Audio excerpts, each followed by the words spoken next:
En fait, ça permet à une entreprise de passer du point A au point B en sachant les risques qu'il court, en comprenant le chemin à faire pour se rendre à cet objectif-là. Et oui, la plupart du temps, ça passe par le financement.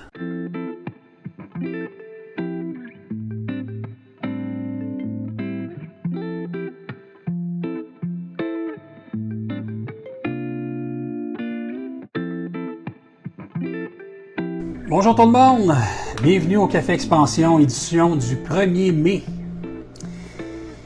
Édition du 1er mai. Ben oui, on est déjà rendu là au mois de mai, tabarouette. Ça va-tu vite, pas à peu près? On est à la veille d'arriver à Noël. Noël, ça s'en vient. Pas trop vite, pas trop vite. Allez, aujourd'hui, je suis content qu'on soit ensemble. J'ai un petit problème de gorge. Je vais parler un peu la voix cassée. C'est normal. J'ai eu un petit problème de santé dernièrement. Mais tout est rentré dans l'ordre. Tout est beau. Ceci dit, on a des affaires intéressantes à jaser. On va parler aujourd'hui de financement stratégique. Super important, le financement stratégique.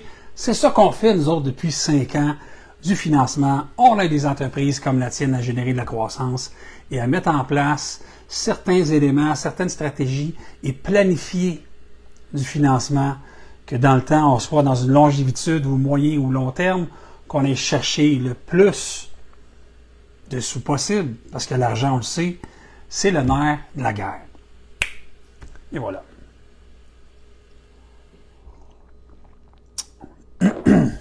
Donc, on commence ça sans plus tarder. C'est quoi le financement stratégique, dans le fond? C'est quoi? Qu'est-ce que ça mange en hiver, cette affaire-là? Ben, en fait, ça permet à une entreprise de passer du point A au point B en sachant les risques qu'il court, en comprenant le chemin à faire pour se rendre à cet objectif-là. Et oui,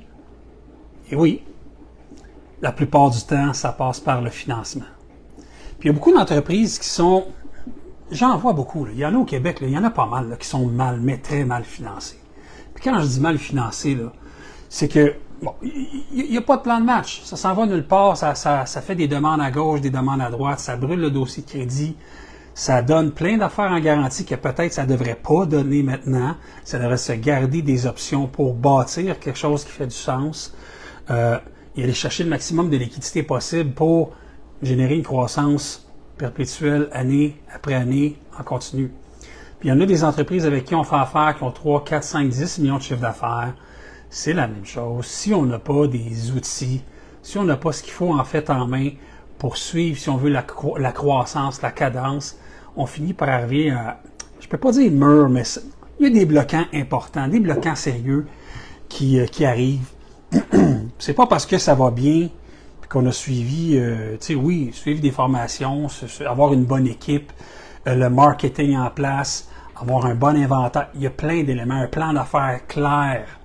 Il y a plein d'éléments qui sont ultra importants.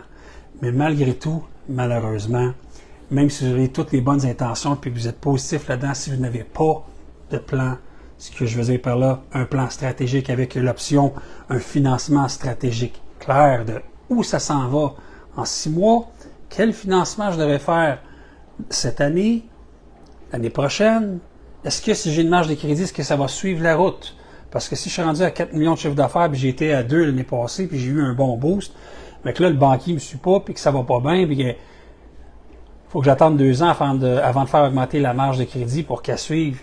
Y a-t-il d'autres options? Y a-t-il moyen de faire autrement? Et c'est ce qu'on va regarder aujourd'hui. On va toutes les voir. On va toutes les réviser ensemble. On va toutes regarder les points, hein, tout ce qui existe sur le financement, dans le fond, pour vous aider comme entrepreneur à y voir un peu plus clair là-dessus.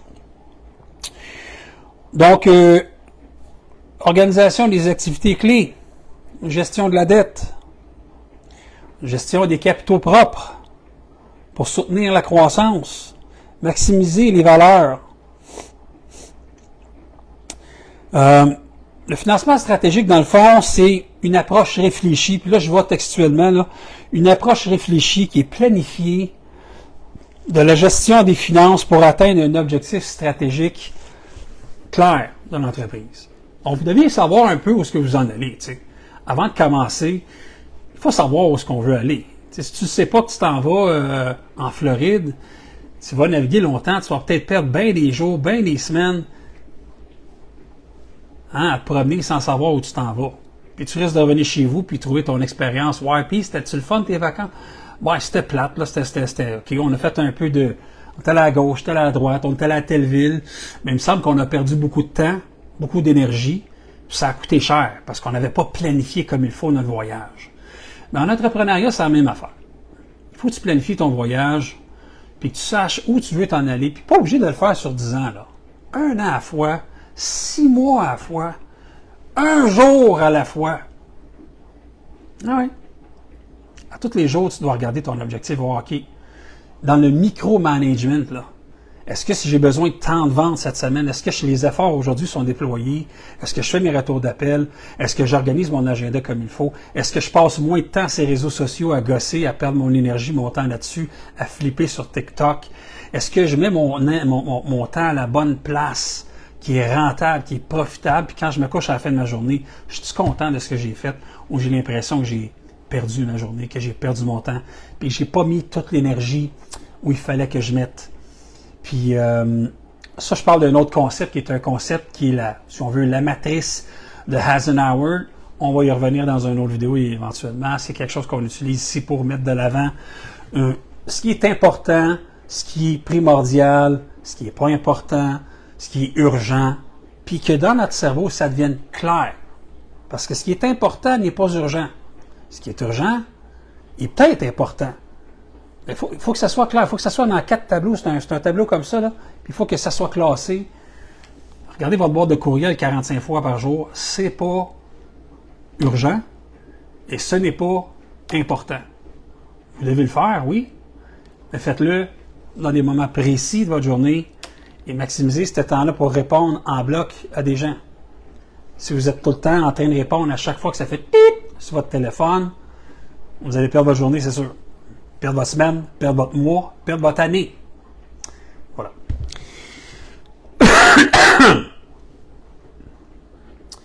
Passant, bonjour à tous. Je vous invite à liker aussi là, la vidéo. S'il y a des commentaires, s'il y a des bloquants, s'il y a des problématiques que vous avez dans votre cheminement, où vous en êtes rendu, marquez-les en bas dans les commentaires. Ça va me faire plaisir de vous recontacter. Puis voir avec vous de quelle façon notre entreprise, notre firme peut vous aider à justement débloquer certaines choses pour aller mieux, que ce soit plus fluide, si on veut, dans votre cheminement et maximiser chacune des opportunités. Prenez-vous papier crayon, on va noter, si vous voulez bien noter l'information qui est là, tous les types de financement, je les ai toutes vérifiés. Il y en a peut-être que j'oublie, mais pas tant que ça, qui pourraient aider. Puis je ne rentrerai pas dans le détail tant que ça, parce que c'est quand même, je pourrais passer des heures à en parler, là. Le monde qui me connaisse, là, ils savent pas mal que je suis un passionné, puis quand je prends quelque chose en main, un dossier, quand j'ai une idée, puis que je veux que ça avance, ben on démarre pas, on se fait un plan de match clair, puis on va de l'avant avec toutes les étapes pour que les choses, pour que ça soit rentable. On veut que ça soit payant. Hein? On veut qu'au bout de la ligne, votre business soit rentable. Parce qu'on ne sait pas ce qui se passe à cette heure. COVID, restrictions bancaires, inflation. Il arrive toujours quelque chose. Toujours. Puis la seule affaire qui ne change pas, ben c'est le changement. Et voilà. On vient avec le premier. Financement traditionnel bancaire. Financement traditionnel bancaire basé sur votre code de crédit. Le code de crédit, c'est super important, je ne le dirai jamais assez. Vous devez travailler votre code de crédit constamment. Oui, maintenant, il y a des rapports qui sortent avec, vous avez des alertes, qu'est-ce qui se passe. Mais quand on est en mode, des fois, panique, où on n'a pas le temps d'aller voir ça, il y a d'autres choses à faire. Il faut juste être alerte sur le bureau de crédit, sur la cote comme telle, et savoir qu'une cote en bas de 700, ça commence à être problématique. Puis on veut pas ça. On veut s'organiser pour que la cote de crédit soit toujours maintenue. Et qu'est-ce qui fait baisser? Il y a 5 éléments. Je mettrai un guide en bas là, qui est 5 éléments pour remonter la cote de crédit, qui sont les 5 éléments clés qui jouent sur la cote de crédit. C'est super important de les connaître par cœur. de savoir avant de faire un move, est-ce que c'est un move qui va nuire à mon pointage, et que ce soit au niveau d'un refinancement d'équipement, que ce soit au niveau d'un financement de bons de commande, de factures, de prêts sur actifs, de financement avec la BD. On va tous les voir, là, mais peu importe les financements, la cote de crédit est souvent sollicitée et c'est là que ça va bloquer. Fait qu'il faut faire très attention avec ça. Fait que vous irez télécharger le petit guide en bas, je vais vous le mettre en lien, le petit guide gratuit pour vous aider avec ça. Donc, traditionnel bancaire sur la cote de crédit. Financement bancaire sur garantie, donc garantie sur actifs, sur une bâtisse, sur une maison, sur de l'équipement, sur de l'inventaire, sur des placements. Il est possible de mettre des placements en garantie. Il est possible de mettre du cash dans une fiducie à titre de garantie. L'argent est gelé en hypothèque mobilière. La personne n'a pas le droit de toucher à ça. Vous, cet argent-là, c'est comme tel, c'est-à-dire, excusez-moi, je me suis trompé, la banque, elle, va geler ce montant-là. Vous ne pouvez plus sortir cet argent-là. L'argent est gelé là. C'est correct. Pour un certain temps, permettre d'avoir accès à des liquidités pour générer de la croissance. Toujours la même affaire. Je suis-tu capable de faire 3 piastres avec la pièce qui m'est prêtée? Si la réponse est oui, pense que ça vaut la peine d'y réfléchir. On a le financement gouvernemental BDC. Puis BDC, pas mal le pouvoir des actionnaires. C'est là-dessus qu'ils vont se baser. Puis en bas de 700, c'est compliqué. Ils ont des bons programmes. En tout cas, dans ce temps-ci, ils ont des bons programmes. On parle de 24 mois intérêt seulement. Capital, 2 ans de congé. Les programmes sur 3, 5, 10. C'est bon. Ils ont quand même des termes intéressants.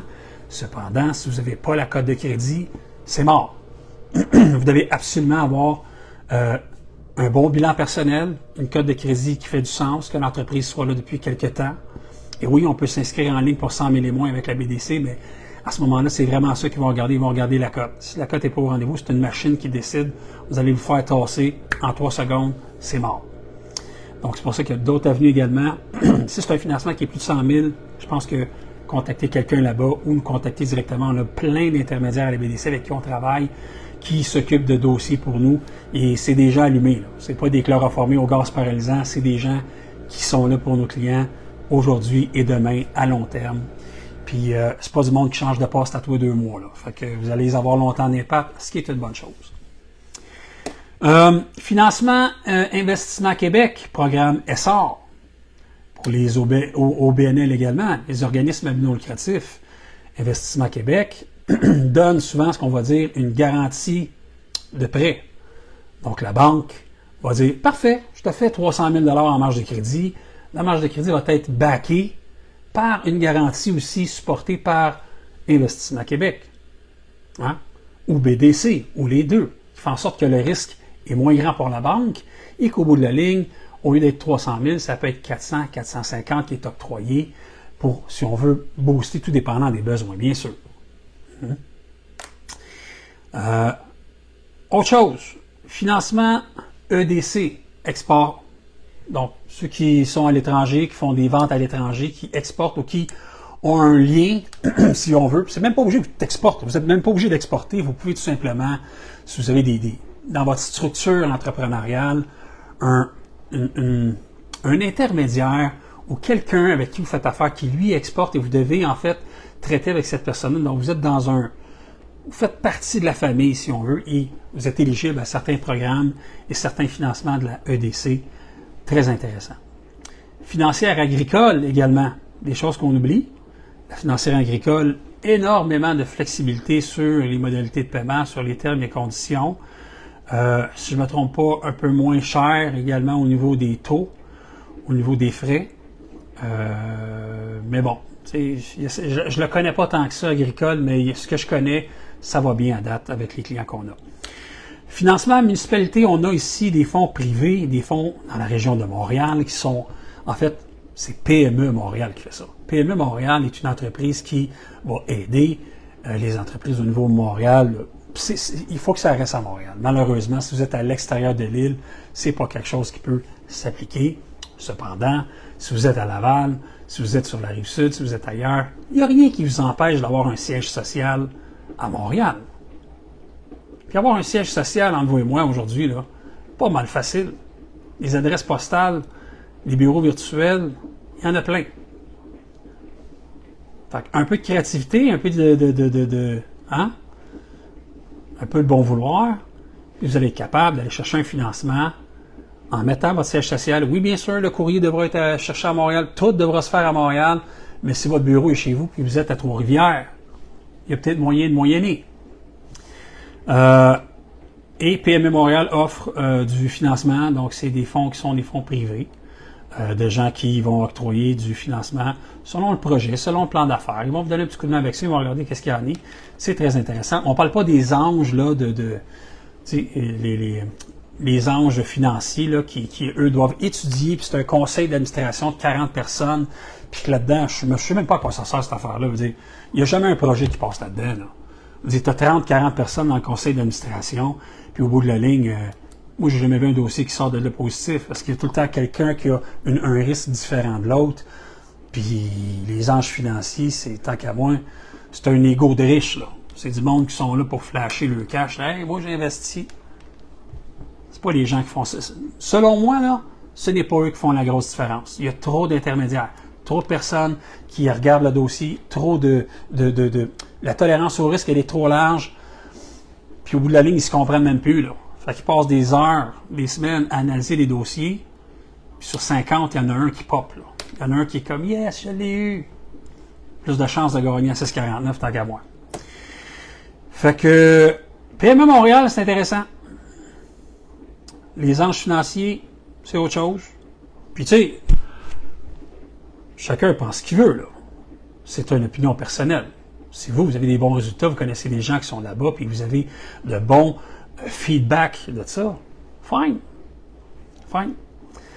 On a également le financement municipalité d'EL, donc sur la Rive-Sud. Nous aussi, moi je suis sur la Rive-Sud, donc développement économique de l'agglomération de Longueuil.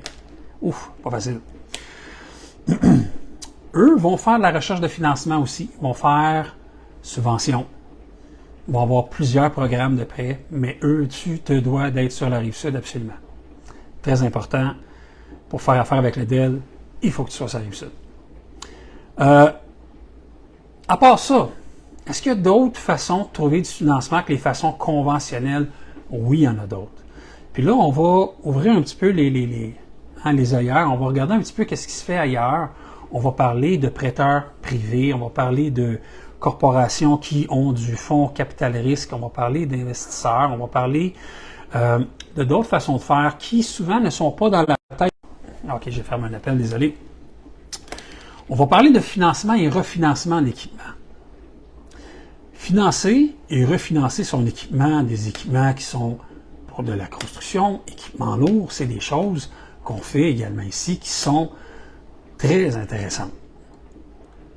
Très intéressantes. Cependant, vous devez garder en tête que ça prend une cote de crédit, encore là, très bonne. Si la cote de crédit n'est pas au rendez-vous, vous ne serez pas capable de refinancer ou de financer un équipement. L'avantage d'un refinancement ou d'un financement d'équipement, c'est que, bon, comme tel, c'est une immobilisation dans le bilan et qu'au bout de la ligne, vous allez avoir, si on veut, ça apparaîtra pas au bureau de crédit. Là. Ça apparaîtra pas au bureau de crédit, ça va apparaître comme actif et un actif qui est important, qui est intéressant pour l'entreprise et par la suite qui va figurer dans le bilan au niveau bancaire ou ailleurs, va donner de la crédibilité à votre entreprise. À facturage, financement de facture, des choses qui se fait aussi, on peut facturer, en fait, financer des factures de 30, 60, 90 jours. Surtout, ce qui est compliqué, et ce que les banques ne font pas, c'est dans le domaine de la construction. Très compliqué. Il n'y a pas beaucoup d'entreprises, il n'y a pas beaucoup d'intermédiaires qui financent des factures du secteur de la construction. Puis quand je parle, c'est le spectre est large de la construction, là, excavation, némite, là, paysagiste. Il ne faut pas que ça soit non plus de la facture au niveau personnel. Ça se doit d'être de la facture au niveau commercial et il ne faut pas que ça dépasse 90 jours. Hein? Donc, il y a certaines règles à appliquer, mais quand on a des factures de ce genre-là, il est possible d'avoir notre argent jour 1. pour être capable d'avancer et d'accepter des appels d'offres de nouveaux contrats. Parce que c'est quoi la pertinence? C'est quoi le but d'avoir l'argent jour 1, là? Moi, je peux bien attendre 30 jours, attendre 60 jours. Puis c'est correct, c'est planifié dans mes affaires. J'attends 30 jours, 60 jours. Je suis habitué d'attendre ça.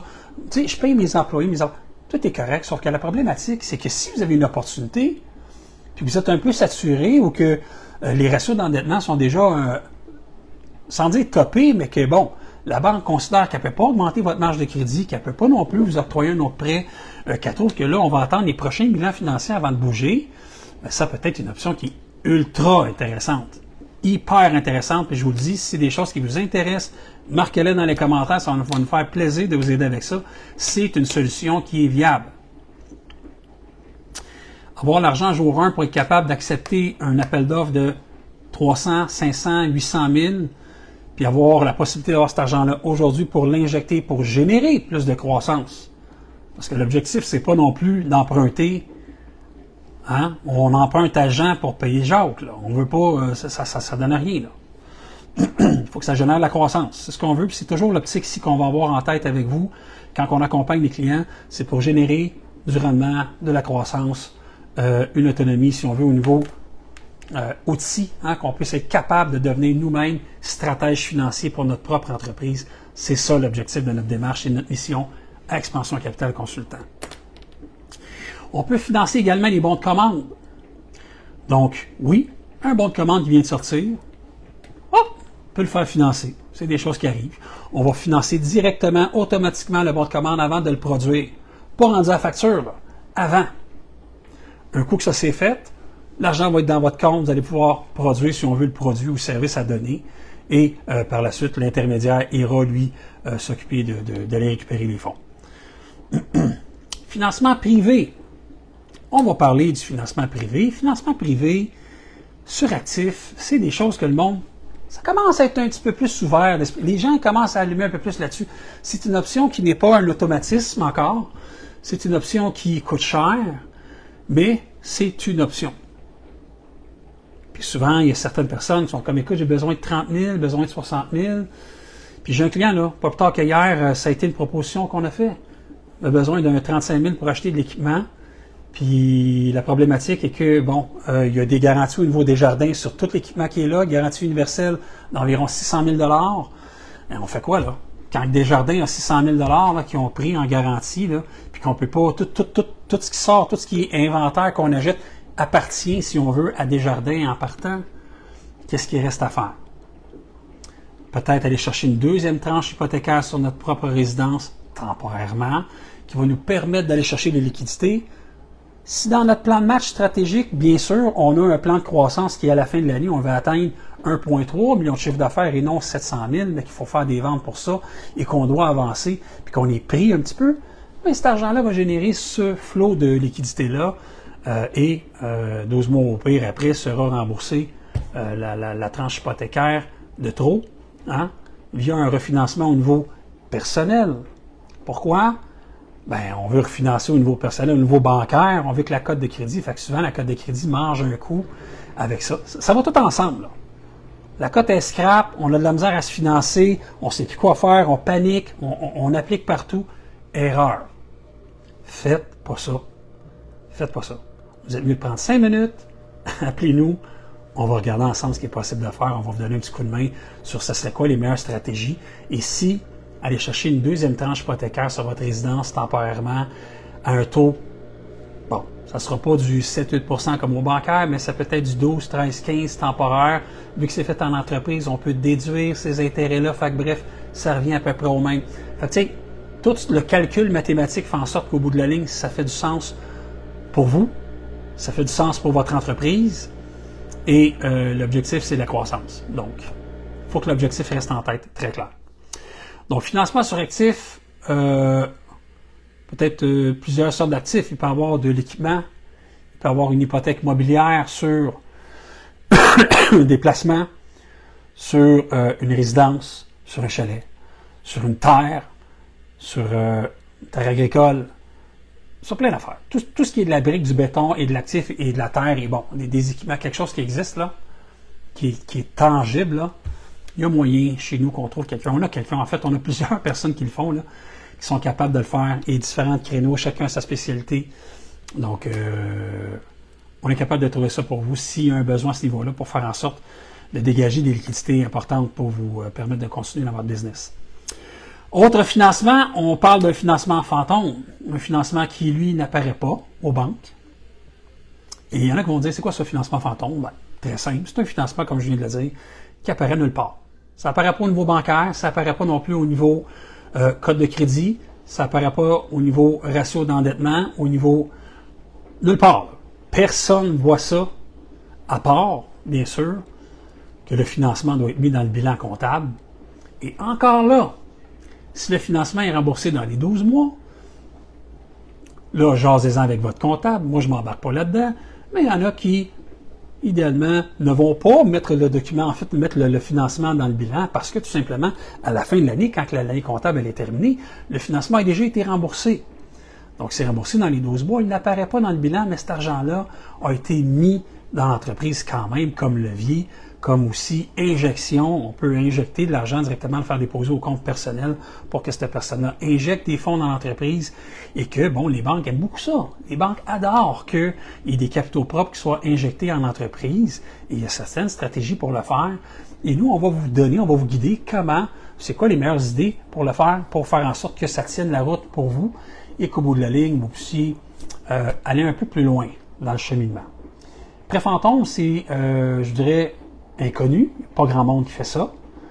Je dirais même qu'on est quasiment les seuls au Québec à proposer avec nos intermédiaires financiers, partenaires d'affaires, parce que nous, on n'est pas le prêteur, on est là à titre d'intermédiaire, si on veut, consultant / courtier, hein, pour pouvoir vous aider à ficeler ça, à mettre de l'avant les arguments positifs, à vous représenter de la bonne façon pour qu'on aille chercher un oui au niveau, par la suite, bancaire. Parce que quand il y a une stratégie, si on veut, de financement fantôme, on va parler d'une phase 1. Ici, c'est la phase 1. On veut absolument qu'il y ait une phase 2. Parce que la phase 2, c'est la finalité. Si vous soyez capable d'avoir une marge de crédit qui va refléter 10 à 15 % de votre chiffre d'affaires. Le chiffre d'affaires évolué. On ne veut pas celui qui était là il y a 2 ans. On veut celui qui est dans les projections financières. Si vous avez cette année 300 000 $, puis vous projetez faire 500 l'année prochaine, en l'autre année après, puis qu'on a ça ventilé sur 12 mois avec 4 mois, on est capable de présenter au niveau bancaire quelque chose qui tient la route et éventuellement, sur la prochaine année fiscale, aller chercher une marge de crédit qui va représenter 10-15 % de votre chiffre d'affaires évolué. Et ça, c'est des choses qu'on fait déjà aujourd'hui, qu'on fait depuis 5 ans. Et on n'est pas payé. On n'est pas payé par tout. Le monde est bien content du service qu'on donne. Fait que c'est pas mal ça aujourd'hui. Financement stratégique, c'est primordial selon moi. C'est quelque chose que tous les entrepreneurs devraient regarder. Je le sais que c'est complexe, il y a beaucoup d'affaires. N'hésitez pas, contactez-nous. On va prendre un petit rendez-vous ensemble, un petit rendez-vous justement, un rendez-vous stratégique. On va regarder s'il y a moyen qu'on puisse travailler ensemble. On va regarder également c'est quoi le plan de match, où vous en êtes aujourd'hui, puis où vous voulez aller demain. Parce qu'on doit tracer le chemin. Souvenez-vous, quand je vous ai fait l'analogie de la Floride au début, c'est important de savoir où on s'en va. Parce que si tu dis, ben moi je vais aller en Floride, m'arrêter là, puis finalement là, puis tu sais pas pantoute où tu t'en vas, tu vas revenir chez vous, puis tu vas trouver tes vacances plates en tabarouette. Alors, organisons notre temps, organisons notre entreprise, organisons la destination. Là-dessus, je vous souhaite une excellente journée. On se retrouve la semaine prochaine. Et by the way, allez liker la chaîne YouTube. Il y a des à toutes les semaines, c'est remis sur la chaîne YouTube. La petite cloche également. Et je vous souhaite là-dessus une excellente journée. Merci. Au revoir.